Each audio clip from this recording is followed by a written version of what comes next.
listening to the show on the Outdoor Education One. Is this it for the rest of the year? You know, these field trips, but anyways, folks, I'll be very brief just to add a welcome. Are you doing all right?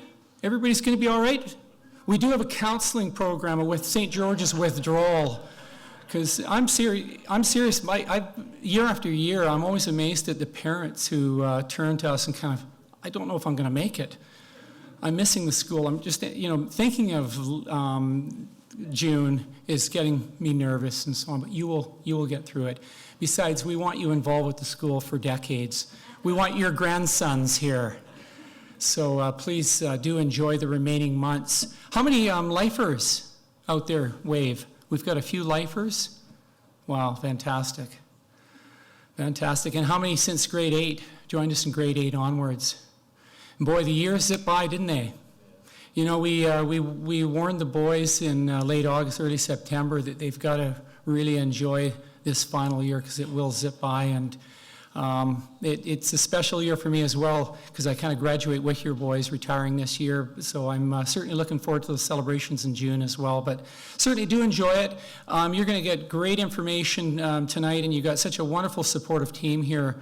And I'll hand it over to them, and they'll certainly provide you with important information. I'm sure they can answer any questions you have, and certainly our doors are always open too. If you question pops into your head over the next few days, our doors are always open, so reach out to us, and we're sure we can help you. So enjoy the rest of the year, folks.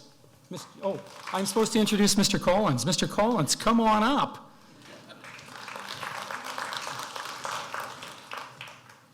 So what I want to do is just to walk you through some of the academic pieces towards the end of the year. We'll talk about things like exams and scholarships and graduation requirements. So everybody, or most students, not all, but lots of students in grade 12 need to write the English 12 provincial exam, which is on June 19th, which is Friday, which is actually after graduation. So as Dr. Matthews mentioned, it's not a good thing when somebody gets unadmitted because he decided the English exam was not we don't really care about it. It accounts for 40% of his final mark, so it's an important exam. So that's the keep on track message. Some students have written the provincial exam last year, I forget, maybe 15 or 20. So they will be free after the internal exam period. And the last bit was, you know, that students have done 5 provincial exams in their time through St. George's. And I think that everybody has done Socials 11 by now. There's usually 1 or 2 grade 12s who end up not doing it in grade 11, but I think we picked up the last Socials 11 guys in the January session, so I think we're okay there. Exam results are available around the end of July, so if you remember back to the Socials 11 results, Socials 10, you don't get them mailed to you. You need to log into your account on the ministry website in order to get them. You're allowed to rewrite exams within 1 year. I guess most grade 12s aren't going to bother rewriting if they've finished everything and it's what they need. You can actually request your exam to be remarked if you want, and you can get a form probably from us. It's quicker than waiting to rewrite. If you rewrite, you'd have to wait until August, which is too late for anything anyhow, really, for grade 12s. There's money available for writing the provincial exam. So there's a provincial scholarship. It's based on student scores on the 5 provincial exams. The criteria, I'll put it on the next page. The criteria are fairly generous. They're worth $1,000, and it comes in the form of a voucher that gets mailed to you, and then you can submit that to the university.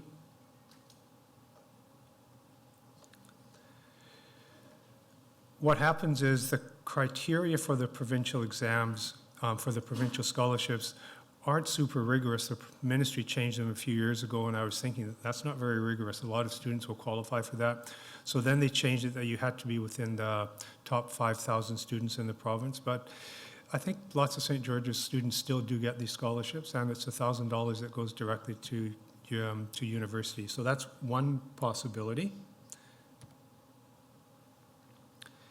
Other exams are advanced placement exams. So advanced placement exams on the dates that are up there. You can find out the specific dates on the College Board site. To get your provincial exam results, you need to log on to that website up there and create an account with the College Board if you haven't already done so. I find that there's more grade 11s and grade 12s write provincial exams, with grade 11s often using the scores for university applications. Results not available till the middle of July. It doesn't play a huge role for grade 12 students. So we always have more grade 11s and grade 12s write the AP exams. We do have internal exams as well, basically for most of our academic courses. June 5th to 11th, we don't have any grade 12 internal exams on the day of their prize day, which is June 12th, so they can have that whole day to get ready for the graduation ceremony, prize day. And the dates and the times are on the school's website. Mr. Ziff being so efficient, they've been up there since January or something like that. Internal exams are worth about 25% of a student's course final mark for those subjects. So they play a role as well. I mean, not as much as the 40% English 12 exam, but they do play a role. We don't want to double examine students. So what we've said is that for AP courses, since students have the opportunity to write the AP exam, we're not going to inflict an internal exam on them as well. I think the second bullet up there is the important one, which is another one of those keep on task type messages. The AP exam doesn't signal the end of our St. George's AP course, so students are meant to be back in their classes after the May exam session and working in those classes up until classes end on about June the 4th. Often some classes will be working on project type activities during that time, but AP classes are in session even after the AP exam is finished.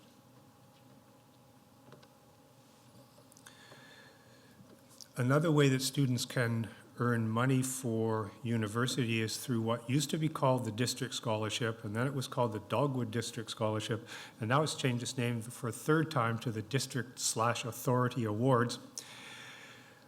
Provincial scholarships happen automatically. Like the ministry just takes the top 5,000 people who qualify for those and sends them $1,000.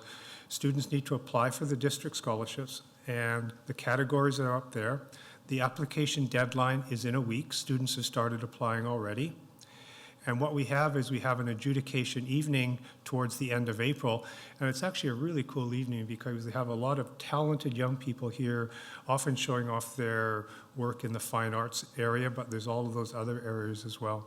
So what students need to do is apply, come on the evening of April 20th, and either show their artwork, meet and have an interview with different people for some of the other categories, and then we make decisions based on that. At St. George's, we announced the winners of the, I'll call it the District Authority Awards on Prize Day. These awards consist of $500 that a voucher for the university in the same manner as their provincial scholarships, but they also have the interesting piece of a $500 check. So that's how the $1,000 of those comes together.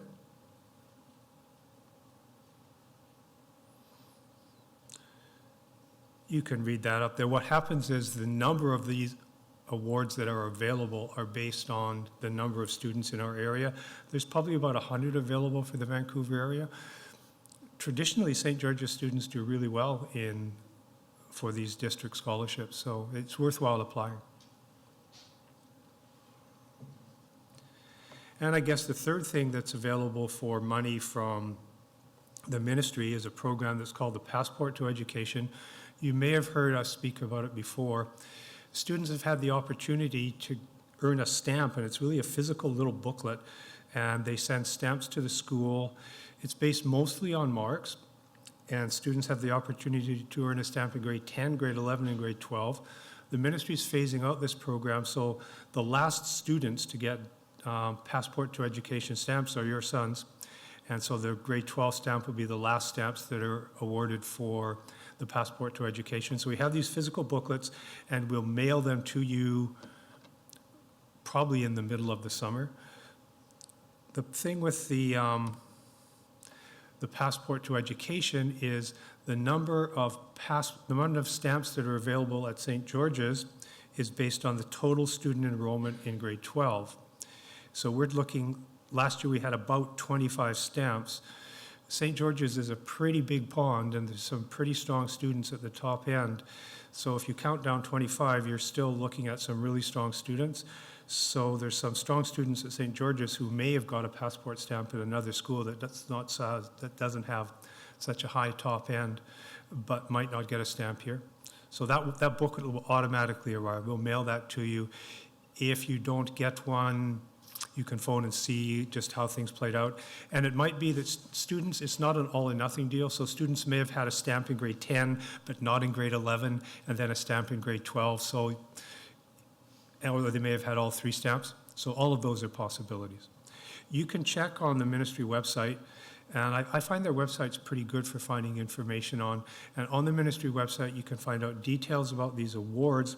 You can also find out universities to which students can take the vouchers that they get, and the vouchers are actually really portable. They can go to lots of universities and not only Canadian universities. So to find out those details, you can just go on the ministry website and find that. I have 2 more things to mention to you. All students by now should have filled out what's called a PSI form. They do that by logging onto their account on the ministry website, and the PSI form tells universities where to send their final marks. I think the university counselors have been checking that the students have actually put the universities on there that they've applied to or that have been accepted to. For U.S. universities, for example, the admissions to the university will take place based on the St. George's transcript, but the university still needs the ministry transcript to get sent to them to confirm graduation. So it's important that students do their PSI form, but as I said, I think the university counselors have been following up with them to make sure that they're done and they're correct. And the last piece is the bottom bullet here, which is called Graduation Transitions, Daily Physical Activity. At St. George's, we have a class that's called Planning Transitions 12, and it's a half-year course. We use that as structured time to help students meet a graduation requirement that's called Graduation Transitions. If you remember, way back in grade 10, students did Planning 10 on a pull-out basis from PE, but they didn't cover off all the learning outcomes in Planning 10. In this half-year course called Planning Transitions 12, they cover off the remaining learning outcomes from Planning 10, and we give them a percentage grade for Planning 10 retroactively back in grade 10. And they also complete their graduation transitions requirement. Students are required to submit to us a portfolio. Some grade 12 students find the graduation transitions portfolio to be annoying, and they would prefer not to do it. Unfortunately, it's a graduation requirement. So if they don't do it, they don't graduate. Some of your sons may have received an IP for their graduation transitions on their Term 2 report card. That means they haven't submitted their portfolio yet, and if they don't do it, they won't graduate. Usually, unfortunately, on June 28th, Ms. Pollock is running around chasing down the last 3 or 4 students who haven't submitted their portfolio and who aren't going to graduate because on June 28th we submit the information to the ministry. So if your son did graduation transitions in semester 1 and got completed A, then that's all good. If he has an IP, please harass him to get that in. If he's doing graduation transitions in semester 2 and doesn't appear all that enthusiastic about completing all the requirements, please help him to understand that he has to do it in order to graduate. So it's important. It's not good to have students kicked back on the did not graduate list. And my last piece, I really want to thank all of you for, I think for most of you, the 5 years that we've worked together. I thank you so much for all of your support. I've really enjoyed working with you. I've really enjoyed working with your sons, and I wish both you and your sons all the best for the future. So thank you very much.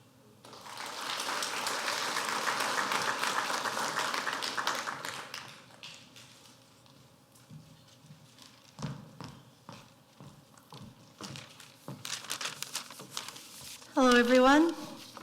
I'm back. I promise to keep it short, under 2 hours for sure. And I want to say a special hello to our parents out there who chose to watch it from the comfort of their homes with their wine glass in hand. In fact, I started thinking I could have done that. I'm a parent this year. I could have just Skyped in and sat at home. No, I'm just kidding. It's nice to see you, and I've known so many of you for so long, so it's extra special for me tonight. But I'll try to keep the emotion out of this. Here we are. After today, there'll be no more icebergs, none of my iceberg presentations, none of my little fancy little rocks. So I changed some of my pictures around, but there are some that I like and I've kept. It may have seemed like a mission impossible a year or 18 months ago, and I was saying to some parents and I were talking tonight about what a different conversation it is at this stage of the year, in this stage of your son's journeys, having a little bit more certainty about what's going to be happening in the future. In my mind, and thinking about where the grade 12s are at right now, I think the future looks really bright. The boys are blessed. They have such great lives, so much love, so much support at this school. And they may not all have received the news that they were hoping for, but we know for sure that none of our boys will be university homeless or planless next year. And there are very few students right now on our radar that we are really concerned about in terms of where they're actually at. So, but do feel free to share anything if you think that we need to attend to something that isn't looking as bright as it really should. It looked like this at one point. I found this slide recently for a grade 10 presentation, and I think sometimes for our boys, when we first started out, they were quite overwhelmed. I look back at the beginning of the year and feel that some of the decisions the boys were making were a little bit reckless, sometimes based on fear, sometimes fearless, but certainly a sense of being overwhelmed by uncertainty, not 100% sure of which direction to go. Then I started thinking tonight as I sat here, I kind of felt like this. All those carrots are all the grade 12s, like, how's this all going to happen? But it always does every year, and we're just in such a good place right now. It's a real time of celebration. I'm hoping from your lens that you have more clarity around what the future is going to look like for your boys. I think we're 99% of the way there. There are still some decisions to make, quite obviously. And obviously, with my parent hat on, concerns about how the year will pan out academically, how that English provincial will work out. But it's going to be fine. I love this picture. It's been a very pinnacle year, such a rite of passage, and we've just seen so much growth in the students in terms of self-actualization. Especially this week, I've noticed in terms of reflection, really looking at what they've been through, how they've spent the last few months, some regret, but still time to know that they have 7 weeks ahead of them to have a really good time and make memories and cherish the moments that lie and the events that are coming up. So I don't know why I'm so nervous tonight. I think I'm just so emotional. It's like, I can't believe there's only 7 weeks left. Where'd the time go? I wish it would slow down. Let's go to the mechanics of things. This number will actually get a little higher because it's based on Naviance accounts, and we do need to remind the boys a lot to update data in Naviance. But so far, we can safely say there's already 1,000 applications that have been processed this year. We've had over 70 visits from schools all around the world, and I said this last year, you've heard it before, but I do think it's one of the things that is just so beneficial to our students because they get to hear firsthand from the reps. They make those connections with the reps who will be reading their admissions files, and we get to know them really well, so we can pick up the phone anytime and call a university rep and ask a question. We really love having them come to our school. I added up the different schools that our students have applied to. 2 years ago, I think our ad in the paper said it was 140 different schools. Well, it was 180 as of today worldwide. And I think that speaks to the spirit of adventure that our students have, the fact that they're willing to branch out and not necessarily follow in the footsteps of others. We obviously, I'll show you in the next slides, the most popular schools. There are always those core schools, but we're seeing schools like University of Kentucky, Fordham University, just schools that very few students have applied to traditionally that are now becoming more and more popular, and that's super exciting because as soon as one St. George's student goes, we find that it builds momentum and we see more St. George's students looking at other schools. And that means that when they're looking at more schools, they're really taking the time to think about what school is really the best fit and looking at a school for the right reasons. Nearly half the grade this year, actually it was last year too, applied to American institutions. I'm just in the process of compiling the results. We're really happy with how that worked out, but we're just as happy with how the Canadian overseas applications worked out as well. And I just want to echo what Dr. Matthews said, that, in our department, we do not focus on the Ivy League schools. We do not focus on any school. We really focus on the student and spend time getting to know your boy so that we can really help him find that school. I know it's such a cliche now, the best fit, but I think there are many best fits for each student. There isn't just one best fit, but it really is about finding that school that's going to value your son. Because I think as parents launching them out into the world, we just want them to be happy where they end up. We ask all our students to apply to Canadian universities, and we see lots of students choose Canadian universities over American acceptances as well. And the reason why it's not 100% is that there are a couple students that have chosen not to apply and are going immediately into a gap year and would like to apply to university next year. So that's her decision. I thought you might be interested just in some of these little bit of data just to show you our most popular Canadian schools, which hasn't really changed over the last few years. We're still waiting on the results from UBC. They will roll out the majority of the decisions around April 14th. The Ontario schools have released their decisions other than McMaster, some University of Toronto programs, and there's still some students waiting on business commerce programs at Queen's, for example. So the first round of offers for business programs at Queen's would have gone out, and there'll be another round to come. So in any case, you can kind of see just where our students are heading or hoping to head. This doesn't necessarily mean where they're going. The matriculation results will be published in the summer. It's exciting to also think that there are students who have gone through the process this year but are still considering a gap year next year. I'm a huge fan of a gap year, and we just had Russell Smith speak to the 10s and 11s about the value of a gap year, and it's something that I think it's worthwhile to still think about at this stage. If you think your son would benefit from a gap year, we are more than happy to help him fill out, do the paperwork, and do the steps necessary to hold his offer for a year or even two. You can also hold scholarships and then embark on a gap year. So there's lots of options there if your son is kind of on the fence about whether or not he really wants to go. This is the probably most important slide right now, I think. What's going to happen next? So in Canada, just starting off with Canadian admissions, there is no sort of universal acceptance deadline. In the US, the national deadline to accept offers is May 1st.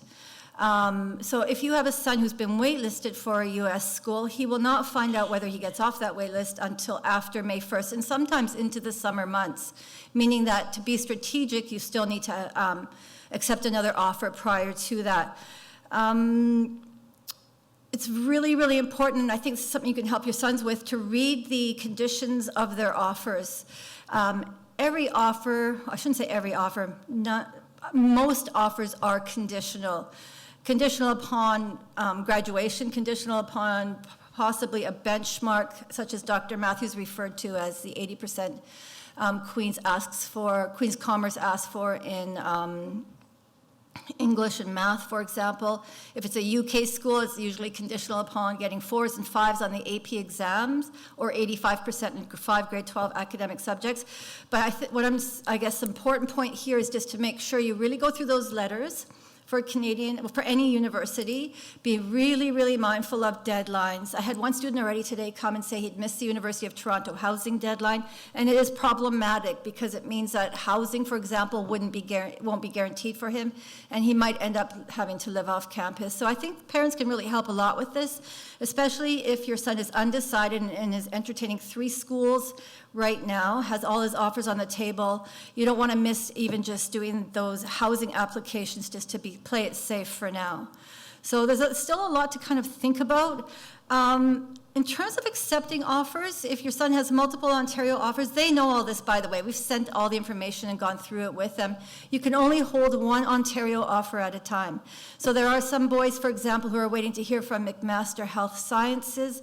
Those offers won't come in until May. The problem is every offer in Ontario has an expiry date. So if your son was accepted into Western for social sciences or arts, that offer will expire, I believe it's the 14th or 17th of April. And so the students start juggling their offers. Well, I'll accept Western for now in case I don't get into McMaster. When McMaster comes in, you go back into your account, you unaccept what you've already accepted, and you accept a new offer. So every offer has a different expiry date, so you have to manage that. So this is for Ontario schools. Beyond that, though, outside of Ontario, there still are the offers that you have to manage in terms of UBC, Eastern Canada. Again, it becomes a game, not a game, but a strategy to really make sure none of those deadlines pass you by. Once they do, the boys will see in their OUAC accounts, that's the Ontario University Application Centre where they did all of that, that each offer has an expiry and it suddenly vanishes, it just dissipates, offer is gone. So that's really sad when that happens. It doesn't happen very often, but we don't have in Canada, we've advocated for that before, a national acceptance deadline. So every school is different. So just a heads up on that, not to miss that. I've had this question many times, and perhaps you're wondering too, is it possible to hold multiple offers? You can't do it physically in Ontario. The system won't let you. You could, though, potentially hold an offer in Ontario and hold out another offer out west because the systems don't speak to each other. But I would ask that you're really mindful about that and you don't hold those offers for too long, because what happens is if you're holding two offers, you're actually taking away a chance from another student who might be on a wait list to get that offer. So right now, for example, there's a student who's not sure he wants to go to McGill, so he's accepted his Western offer, and he's going to think about it for a few more days and then make his decision. So you just have to be really careful not to miss those deadlines, be strategic, but also be, I guess I would call it ethical in terms of not putting deposits down on 2-3 schools just in case. That's tough to do as a parent. You're like, I'll just pay whatever it is so that for sure he's going. But I think we just can't do that. And actually, in terms of best practices for university counseling, is considered a no-no. But for now, while we're waiting, especially with things like McMaster that lets out its offers so late, you have to accept something and then wait and see. So we'll take questions at the end because that might be a bit confusing.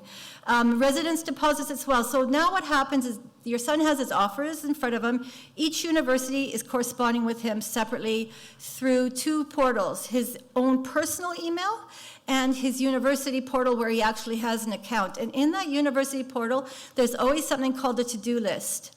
And you can look at that with them. And in that to-do list, you'll see right away that's asking for a final transcript, which will be sent at the end of June or July, depending on the school. But it'll also tell you, it'll tell you details about housing, when the deposit is due. They don't typically take credit cards. You have to wire money, transfer money to the school. So just a heads up on that. That could take a little bit longer through the bank. There'll be scholarship offers in the portal as well that you also have to be acknowledged at some point. So all of that has to be managed together, and sometimes it's a lot for the boys. So I think parents can play a really helpful role in this. It's with all the ups and downs, we always want to make room for celebration. So this is actually a plug for our Facebook page for you, because we hope you stay connected after this as well. As bribes, we were giving out Easter eggs to get students to like us on Facebook. We just launched this a couple of weeks ago. They're big eggs. That's why Nazarene has a ruler there. That's the only reason why you're probably wondering why are we measuring Easter eggs. And of course, the boys laughed at this. I won't go into details there.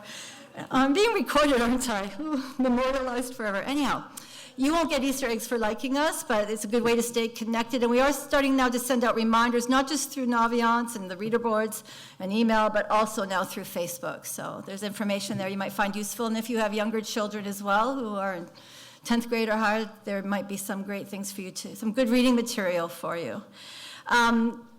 I've just got a few slides here that are meaningful. Your sons might have been involved in our Art Portfolio Day, which is a collaboration between the art department and university counseling, where we brought in representatives from 9 different art schools in the US and Canada, and our students proudly displayed their art, grade 11s and 12s, and got feedback. So it's not just about getting noticed, but also about growth. How can they get better as artists? And we even had an old boy there as well. Josiah Sang on the left, perhaps you know him, phenomenal artist, and that's Bennett Adamson. I don't know if the Adamsons are here today, but it's just great older students working with younger students. And again, we started this last year. It was called No Pie Until You Apply Day. The grade 11s serve the grade 12s pie. The grade 12s have to show proof that they've applied to a minimum of 3 schools. So just a little bit of fun. They want their pie. I mean, the boys are at the door, they're texting, they're emailing, am I going to get my pie? And the pies, of course, were beautiful. Oh, another art portfolio. There's more pies, which our catering staff make, and they're phenomenal. Oh, why do I have 2? Anyhow. Final things, the National Tracking Project. This is an initiative brought to St. George's by Dr. Matthews that he had at his former school. It was initiated by the Canadian Association of Independent Schools and involves over 42 private schools or independent schools across Canada. And what it really is an opportunity, I see it, for the boys to give back to St. George's. What we do is we ask the students to sign a document, which you will see and get a copy of, agreeing to release their university transcripts for the next 4 years. This stems out of the fact that we have a lot of qualitative data from students. They come back and they tell us all about their experiences, but we don't have quantitative data. And quantitative data is really, really useful for anybody, for our school, in terms of allowing us to really evaluate how we are doing. How are we preparing our St. George's graduates for post-secondary life? How are they going on to fare, not just in the classroom, but extracurricularly? Are the students dropping out, for example? Let me just kind of go through this a little bit. So the spirit of the philosophy under this is that we always want to continue to get better. The data that comes out of this is not just data for St. George's, but it's also St. George's data compared to other independent schools so that we can kind of compare ourselves and see how we're doing in light of national trends across the country. I think it's really important because I do believe that we are inquiry-minded, we have a growth mindset, we always want to be improving, and I'm sure in your experience as St. George's parents, you see that we're always trying to find ways to get better and to do more for your boys so that they have wonderful futures ahead of them. So I want to reassure you as a parent that the data is completely anonymous. What happens is that there's a form called transcript release survey that your son will sign, giving us permission to collect his transcript every year, and we pay for that. The only person who sees that transcript actually is Mrs. Morale. She bundles all the transcripts up and she sends them off to Innovative Research, which is a company that analyzes the data. But your son basically becomes a dot, so to speak, on a graph. There are no names. It's 100% confidential and private. So even when the results are published, there will never be a name attached to any of the data that is collected. So it is 100% a non-identifiable, I guess I'd say, quantitative bank of data. So something for you to think about. We will be sending home a sheet that explains how it works. It's completely voluntary. We are hopeful that we get a high rate of participation. We're one of the few schools that gets almost 100% participation rate. And again, it's just asking the boys to release a transcript, and they also fill out a little survey beforehand that kind of gives us a baseline of their experiences at St. George's, what they were involved in extracurricularly, were they a boarder, and then obviously their high school marks. And that's it. So just something, just food for thought for now.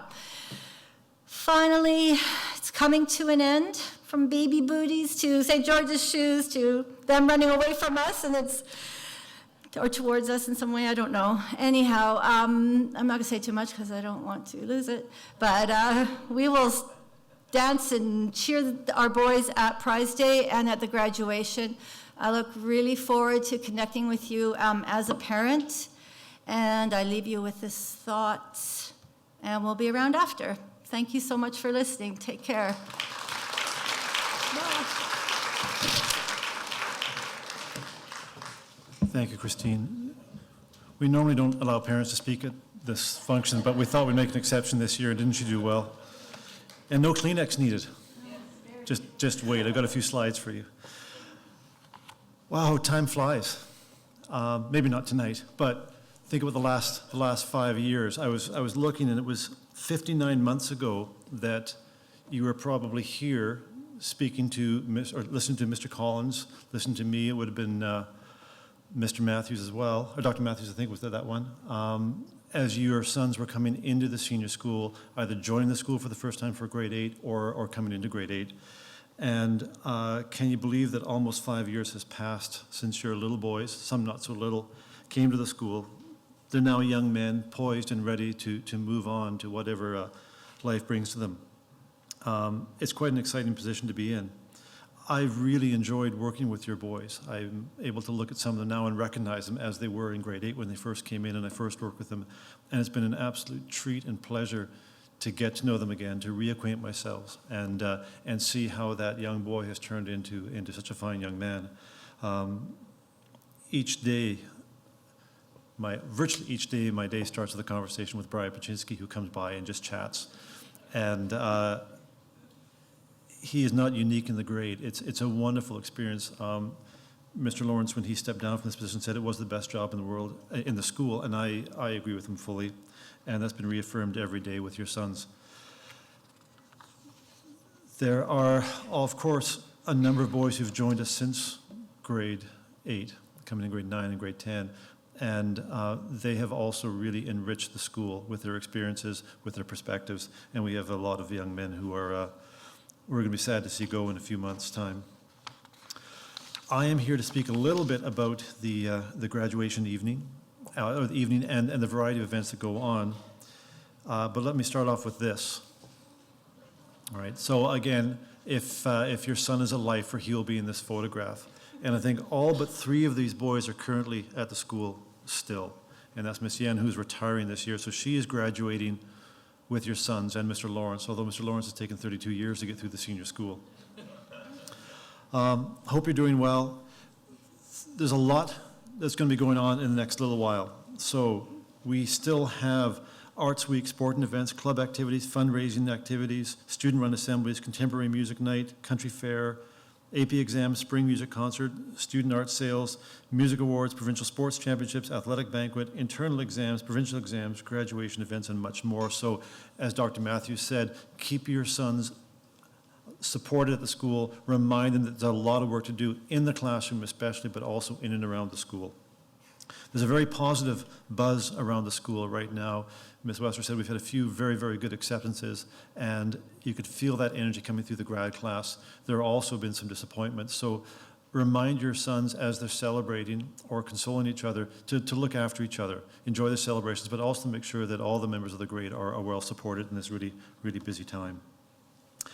Before I begin, a big thank you through 2 people, through Sue Hector and Kelly Dong, to all the parents who are helping with the organization of the graduation year and the graduation events. It would not be possible for all these events to take place without the input of these fine parents. So thank you very much, Sue and Kelly in particular, but there's numerous other people. We'll see a few more names as we go on tonight. So the first event, it's scheduled for Sunday, May 24th. It's going to be hosted by the Jones family. It's the mother-son event. This is the second year it's happened. It was brought in last year. Huge success last year. We will ask for RSVPs. There will be an email coming out with the invitation attached in the next little while, probably sort of mid to the end of April. The contact person there will be Nancy Jones, and there'll be information about how to contact her and respond to that. Here are some of the boys. This is, I think, a softball game at the beginning of the school year.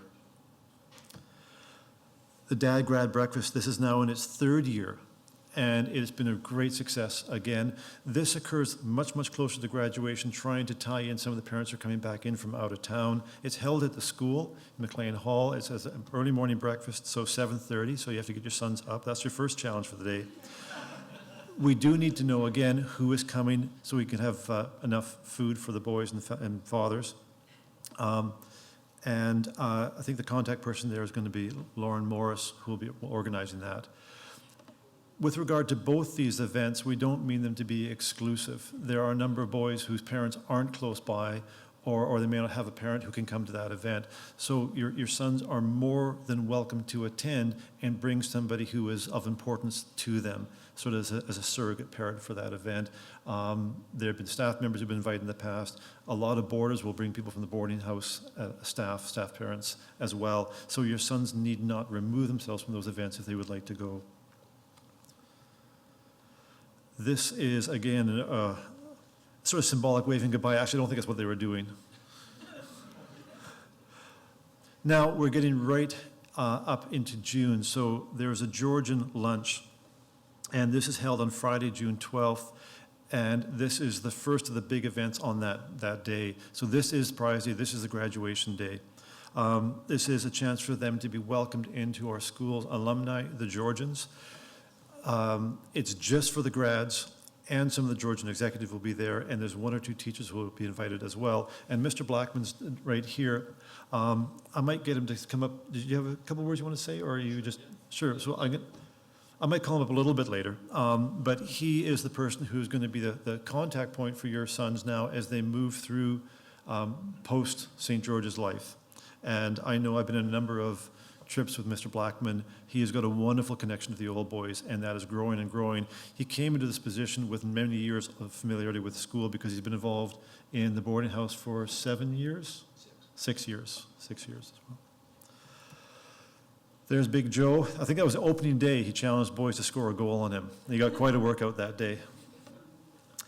Following the Georgian lunch, we have the prize day out at the senior school. There's about a half hour in between, and one of the things we've done the last couple of years is we'll pin a rose on the boys' lapels for the graduation. It's a wonderful moment, and it's a chance for, very often it's their advisors, sometimes it's the front office staff and the support staff who don't have that daily contact with the boys but want to wish them well. They will come in and pin the roses on the boys. It's a very, very touching moment. After that, they'll come out on the school fields under the big tent, and it's a very, very, again, exciting day. There's a rehearsal for this on the Thursday at 5 o'clock, so the event's on the Friday, so we do rehearse it on the Thursday and talk a little bit more about the boys and what's expected of them on the day.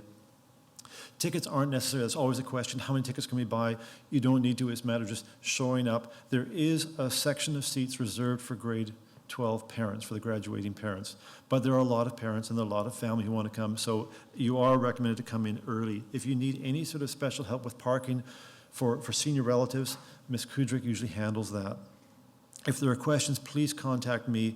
And afterwards, there's a reception on the fields, a chance to sort of mingle, meet with the staff, say goodbye, have photographs taken, and that evening is left free, and that's a wonderful time for families to get together to celebrate that graduation. The following night at the banquet, we'll see, we don't have the room to have the great large families for all our grads. We just don't have the facility to host that. So if you have an extended family who want to wish your sons well as they graduate, the Friday evening is a really, really good time to book for that. These 3 gentlemen looking in earnest actually at a drone that was being flown by past Georgian Dr. Gordon Kruberg, who is from the class of 78, came up here to try and fly his drone on our field. I don't think it was terribly successful, but it was a fun day. On the Saturday now, we have a number of events that are going on. Jane Meikle has agreed to host the pre-banquet reception, so that's from 4 to 6 at her house, and we will have RSVPs to that when your boys are submitting their forms for graduation. I'll get to that in the next slide. That's open to grads, the dates, and parents, but we do want to get a sense of how many people we might be coming about a week beforehand, so we're asking your sons to deliver that information to us. And again, a big thank you to Mrs. Meikle for hosting that. Here are the grads dutifully attentive on assembly. Meeting once a week, we do this. Graduation banquet. It's at the Weston Bayshore Hotel this year, same as hosted last year. We, over the years, have flip-flopped back and forth between the convention center and the hotel. Both are wonderful venues. Each have their strengths and each have a couple of challenges. I like this one because it is very intimate and it keeps everybody in and close, although we don't have the same view as the convention center. It's a wonderful venue. Tickets, again, are not required, but your sons are asked to book the tables. Now, I'm going to make the booking forms available from my office, and I'll remind this to the boys because we're going to have a grade meeting on April 20th. Remind them to be available, and all that information transfer is done through the boys. So they will be coming home and figuring out which other boys they may want to sit with, which other families they may want to sit with at the banquet, who is coming from their family, any sort of special dietary requirements if they're bringing a date. So basically, your sons are responsible for working with somebody else. They will need your input. They'll need some help as you help them define as who are the essential family members you may want to have come. Is it a really important aunt, a cousin, a grandparent, a brother or a sister? But we do need to keep those numbers a little bit lower for that night.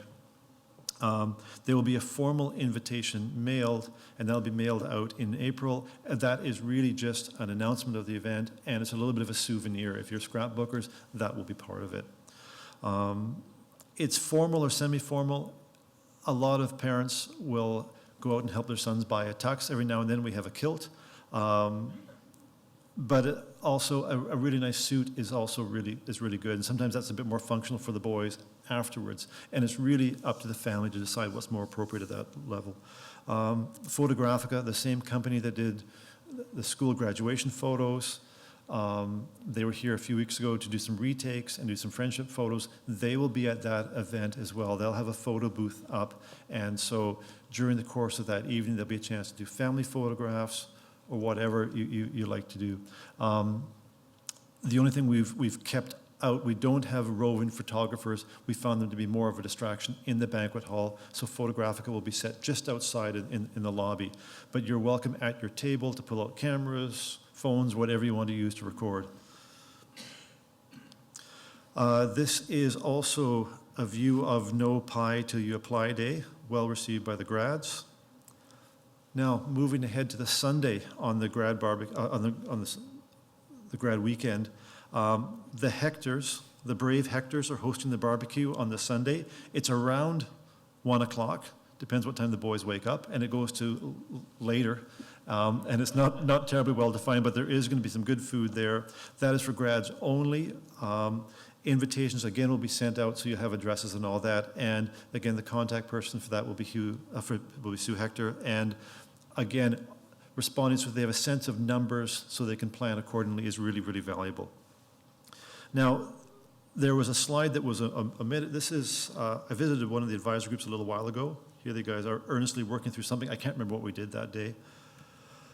The after-grad event, I think is a really neat initiative of this year's grad organization parents that they moved the after-grad to well after grad. It used to be on the evening or the night of the grad banquet, and for the last couple of years, there's been a little bit of an intrusion into the grad banquet because at 11 o'clock the boys would organize and they would go off with their dates to the after function, and then the dance hall was empty.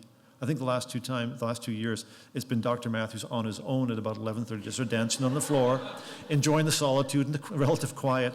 But it kind of takes the spirit out of a night, which is really a very, very fun evening. So we're going to keep the dancing going at the grad banquet, and we're going to keep it going as long as the DJ and the hotel will tolerate us.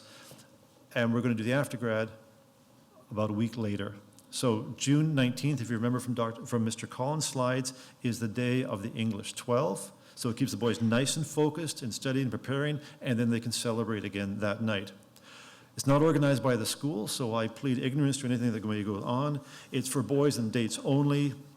The grads have been working very, very hard to fundraise over the course of the year. I think Narayan Das has sold anything possible that can be sold to the school, and if he continues, we're going to be listed on the stock exchange pretty soon. But it is an expensive evening, and the more the boys would like to do, the more expensive it becomes. So you may want to talk to, I guess, Kelly Dong if you wanted to sponsor one of the elements of that evening. The big thing about that is making sure it's organized, fun, and safe. And I guess maybe the priority there might be the reverse, so safe, then fun, and organized. Bake sales. I remember doing bake sales with your sons when they were in grade 8. Well, it came back. So the grade 12s this year did a bake sale to raise a little bit of funds for the hamper drive. So there's a couple of pictures of some of the grads working with some of the grade 8s. There's a young Palmer in that picture, I see. And Dr. Matthews alluded to this. It's a very serious condition that afflicts some of our boys. It also afflicts some of our staff. We can't do much about the staff, but we can certainly do a lot to help the boys. The big thing here is we need to keep your boys focused. The boys who are active and engaged in the third term and co-curriculars are usually the ones who will stay active and engaged in the classroom as well. So if your son is not as involved in the co-curriculars this term as he has been for the last couple of terms, keep a close eye on him, right? Needle him a little bit, bug him a little bit to make sure he's doing his work. If you have any questions or concerns, call me, call his advisor, call his university counselor to make sure he's doing what he's supposed to be doing. We will call you. I've had about I'd say a half a dozen boys through my office each day of the last week before school broke, talking to boys about letting up too soon, relaxing, taking the foot off the pedal a little bit too soon, particularly in academics. So they're very responsive. They do like the heads up, but there are a few boys who will relax too much, and we need to keep that to a minimum, and we want to make sure that they don't cut off opportunities.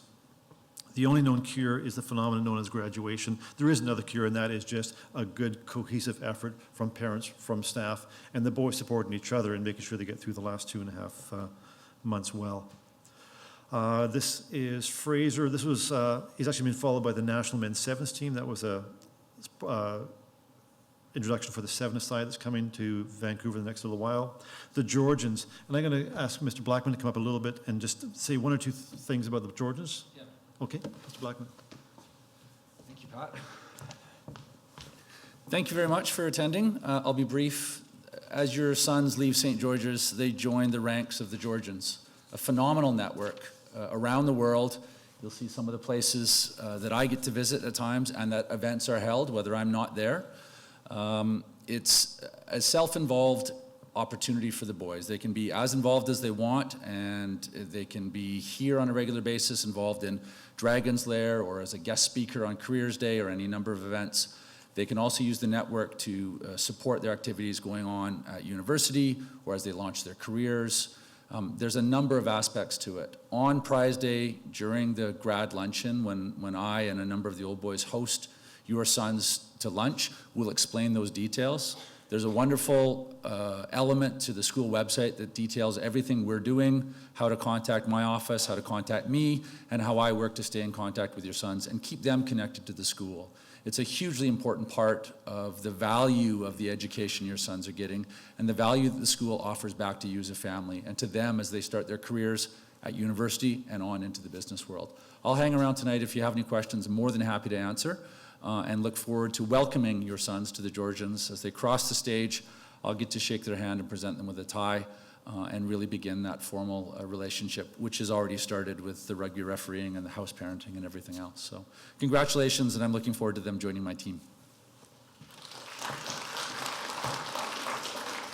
Thank you, Mr. Blackman. Almost done. See, almost done. If there's been a lot of information coming out, and if most of this slipped past you, Mr. Hesketh is going to have this uploaded to the site probably the next day or so, and all the PowerPoint slides, Mr. Collins, Ms. Wessler's, and mine will also be on the school website. There'll be a link there, again, within the next couple of days. It may be after the long weekend, but it'll be up soon, so you can relax and not worry about having to remember all of these details. I should have told you that at the beginning, shouldn't I? I'm sorry. If you can't wait to see, then you can always just email me, and I'm happy to send some of this. I don't think I can send this all in one big file. It's massive, but I can send enough to clog up our email system for a day or two. One last thing. Last couple of years, the Legacy Fund has been established. I'm not a great fundraiser, but I've been asked to talk about this. We need, or the school advancement needs, about $25,000. If that number is reached, then there's a fund that will be set up as the Legacy Fund for the 2015 graduation class, which means boys can come back and contribute as they're able and as they're interested over the next 5, 10, 15, 20, 50 years, right? And that fund will be named in their name in perpetuity. So it's something to consider if you're interested. If you have any questions, please contact Adrienne Davidson, and her email is up there. It's also available through the school website. And that is it. Now, we're just over an hour, I think. I'm going to blame Mr. Hesketh because he was late coming. If there are any broad questions, we can try to field those now. If not, I believe the university counselors will be here afterwards. Mr. Collins is still here. If you have any particular questions, they'll be happy to answer those, but probably over a cup of coffee outside. Are there any general questions, though, before we break? I really can't see any hands, so you have to wave and yell, please. Hello. Oh, hello, yes. Is there any flexibility around the son and father breakfast? Because the growing boys are all... The challenge we've had, the question for the people online, is there any flexibility about the date? because we do lose some boys. The challenge is at that time of the year, having a date that is close enough to graduation that we know that we're going to have more parents in town, but also not conflicting with a number of other possible events. And we can discuss it again with the graduation committee of parents, but moving it to another date is will not allow for some of our parents who live at a distance to get there. So there's always going to be a compromise. We can look at other dates, but my guess is another date would compromise another group of students. So I'll put that to Kelly Dong and the graduation parents. We do have some flexibility right now, but I'm not sure if we can find a date that would be any better. It might be better for the Roars, but it might be worse for somebody else. I apologize for that. Are there any other questions? Yes, there's a question here. I think you said AP exams are in May, and there's no internal exam in June for the AP courses, but AP exams are optional, is that right? Yes. So if they don't take an AP exam, what happens? So the question here again is, if your son is in an AP course and he's not writing the AP exam, and there's no internal exam, what happens in those remaining, I guess there are about 7 classes. I can't speak for other teachers of AP courses, but in the course I teach, we do have about 7 classes after the AP exam is written for economics. And I use that time to finish up some of the material where the boys still have some learning to do. They're not going to be assessed on it, but it's still worth learning. A lot of the boys are taking a lot of these AP courses because they're going to pursue them further at university, and they see the relevance in that. And in my class, that's usually about 3 more lessons. What I then do in my class is I bring in a couple of friends of mine as guest speakers in my course of economics. They talk about sort of the theory behind business, but don't really know about business. So I'll bring 2 or 3 friends who are in the business world or teach at business schools, and they'll come in and do some work. We also do some case studies. We do role play. We do a number of things that are related to the course to fill in those. It may not be following the AP curriculum anymore if that's finished, but there's still lots of learning that could be done in the classroom. And I would assume that most AP courses follow the same pattern. Okay. Any other questions? Yes. Question about the post-graduation tracking. Once the transcript data is entered and it becomes anonymous, what happens to that original data set, the actual transcript? Where does that go? What happens? I'm not sure, but I believe that either Christine Wessler or Nazreen could probably answer that, maybe out by coffee. Okay, I'm sorry about that. Was there another question? I can't see or hear anybody, so I'm going to say, let's enjoy a little bit of coffee, some juice, and some cookies outside. Thank you very, very much, and congratulations on completing your high school once again. Thank you.